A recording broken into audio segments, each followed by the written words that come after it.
نحمدہ ونصلی ونسلم علی رسولہ الکریم اما بعد فاعوذ باللہ من الشیطان الرجیم بسم اللہ الرحمن الرحیم۔ کہف چینل کی ناظرین کو السلام علیکم۔ آج کا میرا موضوع ہے کہف اور خیر خواہی کا جذبہ۔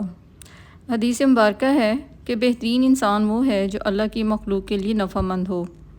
اس کا تجربہ ایسے ہوتا ہے کہ مچھر انسان کے لیے فائدہ مند نہیں۔ اگر ہم اپنے کمرے میں ایک انسیکٹ کلر لگاتے ہیں اور لگاتے ہی مچھر کا پٹاخہ بجتا ہے تو ہمارے اندر ایک سکون آئے گا کہ نقصان دہ چیز تھی، مر گئی۔ مچھر کے مرنے پر اس لیے سکون ملا کہ وہ مخلوق کے لیے نفع مند چیز نہیں تھی۔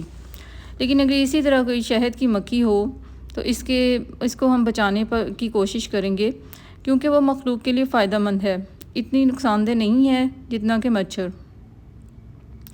نبی پاک صلی اللہ علیہ وسلم نے فرمایا، جب کوئی ایسا نیک آدمی جس سے انسانیت کو راحت پہنچتی ہو، جیسے کسی کو اس نے دعا دے دی یا کسی کو وظیفہ دے دیا یا کسی کو اللہ کا نام دے دیا، کسی کو سیدھا راستہ دکھا دیا، کسی کو سچی راہیں بتا دیں، کسی کو خیر کا عمل بتا دیا، کسی کو قرضوں سے نکالنے کی ترتیب بتا دی یا کوئی ہنر سکھا دیا اور انسانیت کو راحت پہنچائی، جب ایسا بندہ اس دنیا سے رخصت ہوتا ہے تو ساری مخلوق روتی ہے۔ چونٹیاں، مکھیاں، مکوڑے اور مچھلیاں اور پانی کی مخلوق، ساری دنیا روتی ہے کہ یا اللہ آج وہ اس دنیا سے چلا گیا جس کی وجہ سے تیری مخلوق کو راحت پہنچتی تھی۔ اے اللہ ایسا نہ ہو کہ اس کے جانے کے بعد کوئی عذاب آ جائے۔ بعض بندے ایسے ہوتے ہیں کہ جن کی وجہ سے عذاب رکا ہوا ہوتا ہے یا بلا رکی ہوئی ہوتی ہے اور مصیبتیں رکی ہوئی ہوتی ہیں۔ مخلوق دعا مانگتی ہے کہ اس کے مرنے پہ یا اللہ کوئی عذاب نہ آ جائے، کہیں ایسا نہ ہو کہ تیری ناراضگی آ جائے۔ اس کے اعمال کی وجہ سے، اس کے دل میں انسانیت کی خیر خواہی کے جذبے کی وجہ سے یا اللہ تیری آفات رکی ہوئی تھیں، یا اللہ کہیں عذاب اور بلا ہماری اوپر نہ آ جائے۔ ہماری ساتھ انسانیت کے لیے نفع کا کتنا ذریعہ بن رہی ہے، ہمیں اپنے آپ کو سوچنا اور پرکھنا چاہیے۔ جب ہم کسی کو سلام کرتے ہیں تو نیت میں سب سے پہلے نبی کریم صلی اللہ علیہ وسلم کی سنت ہو، پھر انسانیت کے نفع ہونی چاہیے کہ یا اللہ اگر یہ بندہ قرضوں میں ہے یا بیماری میں ہے، دکھوں میں ہے تو اس کو سلامتی دے دے۔ سلام سے مراد ہے سلامتی، بیماریوں سے، تکلیفوں سے، مشکلوں سے، غموں سے، قرضوں سے، یہ ہے سلام کا اصل مفہوم۔ سلامتی مل گئی تو مولا اس نیت سے اس کو سلام کروں گا کہ یہ سلامتی میں آ جائے اور اس کا صلہ مولا آپ سے ملے۔ بالفرض اگر کوئی سلام کا جواب دے تو ٹھیک، اگر نہیں تو اللہ پاک سے عرض کریں کہ یا اللہ اس کا صلہ آپ دیں۔ اللہ پاک فرمائیں گے ٹھیک ہے، اگر تو مجھ سے صلے کا طلبگار ہے تو پھر میں ہی تیرے لیے کافی ہوں۔ وَقَفَى بِاللَّهِ وَلِيًّا وَقَفَى بِاللَّهِ نَصِيرًا، یہ اس آیت کا مفہوم ہے کہ جب ساری دنیا تمہارے خلاف ہو جائے تو تمہاری مدد کے لیے صرف اللہ پاک ہی کافی ہے، اب پریشانی کی کوئی بات نہیں۔ ایک دعا جو ہم آب زمزم پیتے وقت پڑھتے ہیں، اللہم انی اسألک علما نافعا، یعنی اے اللہ میں علم نافع کا طلبگار ہوں، ایسا علم جو مخلوق کے لیے فائدہ مند ہو۔ قرآن پاک کا ایک لفظ ہے کہف، سورۃ کہف میں ہے، اور یہ اصحاب کہف تھے، غار والے اصحاب۔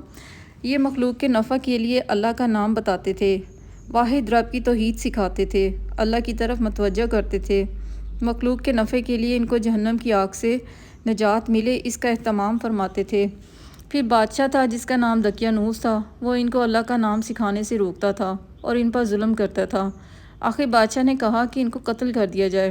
راتوں رات یہ تھوڑے سے پیسے لے کر نکلے تو آگے چرواہا تھا، وہ بھی اللہ کا نام ماننے والا تھا، وہ بھی ان کے ساتھ ہو گیا اور اس کا کتا بھی ان کے ساتھ ہو گیا۔ پھر اللہ پاک نے انہیں ایک غار میں سلا دیا۔ وہ 309 سال تک سوتے رہے، جب اٹھے تو ان کا انکشاف ہوا دوسرے لوگوں پر، لیکن پھر میرے اللہ پاک نے انہیں چھپا دیا اور قیامت تک سلا دیا۔ ان کا نام آج بھی طاقتور ہے کیونکہ ان میں توحید تھی، تو اس لیے آج بھی ان کے نام میں اتنی ہی تاثیر ہے جتنی کہ پہلے تھی۔ صرف لفظ کہف ہی اگر گھر کی دیوار پر لکھ دیں تو حفاظت کا ایسا نظام ہوگا جو طاقتور ترین ہوگا۔ جو بول میرے مدینے والے کی زبان سے نکلا ہے، قیامت تک اس میں تاثیر رہے گی، بس اس پہ دل سے یقین ہو۔ 11 بار کہف پڑھیں سانس روک کر، ہر قسم کے مضی ضرر رساں چیزوں سے نجات مل جائے گی۔ ایک تو اس کے 3 حروف ہیں، یعنی کاف، ہا اور فا۔ ایک حرف پڑھنے سے 10 نیکیاں ملتی ہیں، 30 نیکیاں تو نقد مل گئیں۔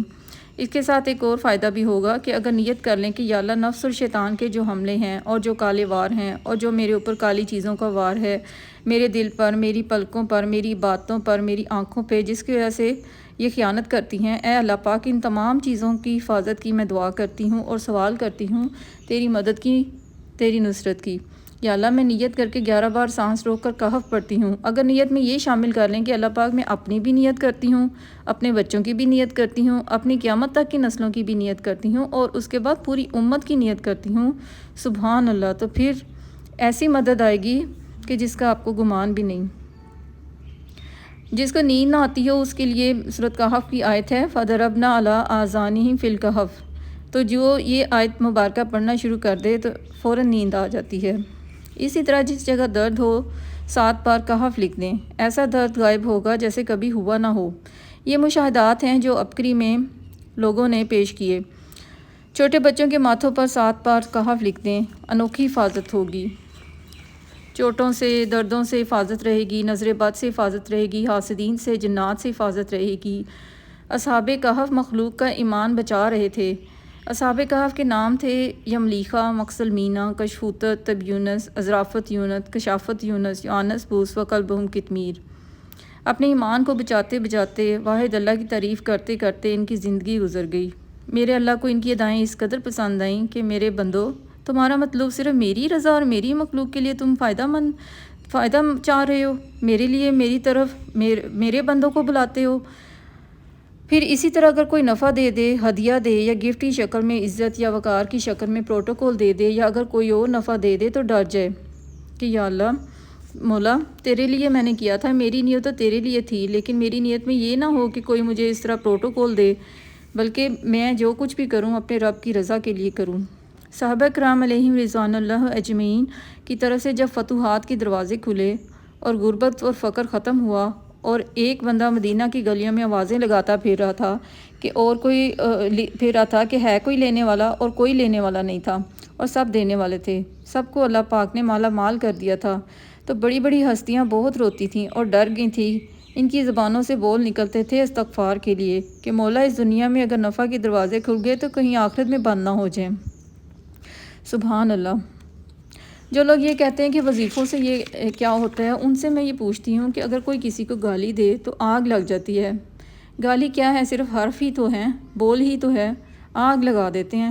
گالی کی تاثیر کا یقین ہے تو رحمت والا بول، برکت والا بول، اور ایسا بول جو عرش سے اترا ہوا ہے، ایسا بول جو جبرائیل علیہ السلام لائے تھے، اللہ کا کلام ہے، پھر آقا کے سینہ اطہر سے زبان مبارک پر آیا اور انہیں سنا صحابہ کرام نے، اور ان کو تابعین نے، تبع تابعین نے، اور اولیاء کرام نے، اور اب تک ہم سب تک پہنچایا۔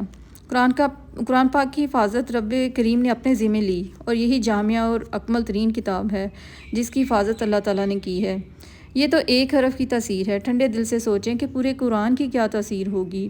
کتنا خوش قسمت شخص ہوگا وہ جو صبح قرآن کا دیدار کرتا ہوگا، کتنا خوش قسمت شخص ہوگا جو فجر کے بعد قرآن پاک کو لے کر بیٹھتا ہوگا، تھوڑا پڑھے یا زیادہ پڑھے، اور کہے کہ اے قرآن پاک میں سب غلطیوں کا اعتراف کرتا ہوں، میں حق کے قرآن ادا نہ کر سکا۔ وہ قرآن بندے کے بارے میں سفارش کرے گا دنیا میں بھی اور قیامت کے دن بھی۔ اور فرمایا گیا کہ قرآن پاک چھڑوائے گا بھی اور پکڑوائے گا بھی۔ کتنے خوش قسمت وہ ہاتھ ہوں گے جو قرآن پاک کو چھوتے ہیں، اور کتنی خوش قسمت وہ آنکھیں ہوں گی جو روز قرآن پاک پڑھتی ہوں گی۔ چاہے 1 صفحہ پڑھ لیں، 2 صفحے پڑھ لیں، لیکن ضرور پڑھیں۔ ایسے بھی لوگ ہیں کہ جو روزانہ سورتیں پڑھتے ہیں، لیکن پورے قرآن کا بھی حق ہے، تھوڑا تھوڑا سا پڑھیں لیکن ضرور پڑھیں۔ قرآن سے معافی مانگیں اور درخواست کریں کہ اے قرآن پاک اللہ سے معاف کروا دیں، اللہ سے عرض کروائیں کہ جو تیرے عذاب کے فیصلے ہیں، کہ ناراضگی کے فیصلے ہیں ہمارے گناہوں کی وجہ سے، اور جو ہمارے پاس مسائل ہیں وہ یقیناً ہماری ہی اپنی ہاتھوں کی وجہ سے ہیں۔ دیکھیں جب اندھیرا ہو جاتا ہے تو اندھیرے کو ختم کرنے کے لیے چاہے ٹھوکریں ماریں، اندھیرا ختم نہیں ہوگا، لاٹھیاں ماریں نہیں جائے گا، لیکن ایک چھوٹا سا چراغ لے آئیں اور اندھیرا چلا جائے گا۔ رحمت آئے گی تو روشنی آئے گی، رحمت آئے گی تو اجالا ہوگا۔ یہ کہف ایک حرف کا نور ہے، سارے قرآن کا کیا نور ہوگا، سارے قرآن کی کیا روشنی ہوگی۔ قرآن کا علم تو اس کے حبیب مصطفیٰ صلی اللہ علیہ وآلہ وسلم کے پاس تھا۔ کیسی مبارک آنکھیں ہیں جو قرآن کو پڑھتی ہیں۔ ایسے ہی لوگوں کے لیے قرآن سفارشی بن جاتا ہے۔ ایک لفظ ہے کہف، وہ سانس روک کر اور دل سے پڑھیں، کہف کہف کہف 11 بار پڑھیں، چند سیکنڈ لگیں گے۔ آپ دیکھتے ہیں کہ میڈیا کا ایک اشتہار چند سیکنڈ کا ہوتا ہے، لیکن 1 سیکنڈ میں آنکھوں کے سامنے چیز گزرتی ہے اور بک جاتی ہے۔ ایک بار کہف پڑھنے سے تو نسلوں تک اثر جاتا ہے۔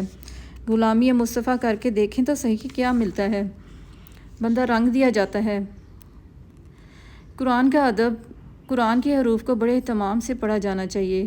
کتنے خوش قسمت ہیں جو قرآن سے دوستی کرتے ہیں، قرآن پاک سے معافیاں مانگتے ہیں کہ اب تک بھولے تھے کہ اب نہیں بھولیں گے۔ اللہ سے دلوا دیں اے قرآن پاک، اللہ سے ہمیں بھی دلوا دیں۔ اب آپ یہی سوچیں کہ ایک لفظ کہف کی اتنی تاثیر ہے تو پورے قرآن پاک کی تاثیر کا عالم کیا ہوگا۔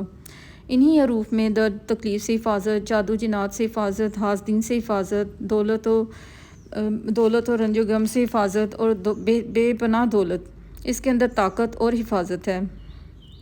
دیکھی اگر کسی نے نہیں شان مصطفیٰ، دیکھے کہ جبرائیل ہیں دربان مصطفیٰ۔ اسلام کا زمانے میں سکہ بٹھا دیا، اپنی مثال آپ ہیں یاران مصطفیٰ۔ میرے 1000 دل ہوں تصدق حضور پر، میری 1000 جان قربان مصطفیٰ۔ رشتہ میرا خدا کی خدائی سے ٹوٹ جائے، چھوٹے مگر نہ ہاتھ سے دامان مصطفیٰ۔ سبحان اللہ۔ اللہ پاک کے حضور خصوصی دعا ہے کہ ہم سب کو قرآن پاک سے سچی محبت کرنے والا بنا دے اور روزانہ پڑھنے والا بنا دے، جتنا آسانی سے ہو ہم پڑھیں اور ضرور پڑھیں، آمین۔ اور اللہ پاک ہم سب کو قرآن پاک کا حق ادا کرنے والا بنا دے تاکہ بروز قیامت قرآن پاک ہمارا سفارشی بن جائے، آمین ثم آمین۔